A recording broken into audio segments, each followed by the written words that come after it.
மித்ரா ஸ்டெப்ஸ்ல இருந்து கால் ஸ்லிப் ஆகி கீழே விழ போனா நான் போன் பெஸ்ட் இப்படி டர்ன் பண்ணும்போது டக்குன்னு இப்படியே டர்ன் பண்ணி பிடிச்சிட்டேன். ஆக்சுவலி அவளை நான் வேணும்னே தாங்கி பிடிக்கல.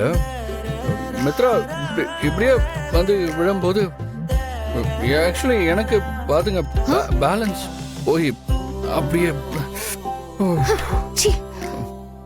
மித்ராவுக்கு அடிபட்ட கூடாதுன்றதான் நான் அவளை சேவ் பண்ணேன்.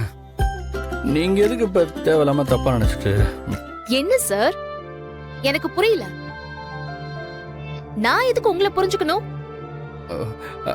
அங்க நடந்த விஷயத்த நீங்க எதுக்காக என்கிட்ட வந்து பேசிட்டு இருக்கீங்க? நீங்க 2 பேரும் கல்யாணம் பண்ணிக்க போறீங்க. அவங்க கீழே விழுந்துட கூடாதுன்னு அக்கறையா போய் புடிச்சிருப்பீங்கல்ல. இதுல நான் தப்பா நினைக்கிறதுக்கு என்ன இருக்கு? நீங்க எப்படி வேணாலும் பொடிங்க, யார் மேல வேணாலும் விழுங்க. அத பத்தி எனக்கு எந்த கவலையும் இல்ல. இன்றே டவுன்லோட் செய்து உங்கள் ஃபேவரட் ஷோக்களை என்ஜாய் பண்ணுங்க.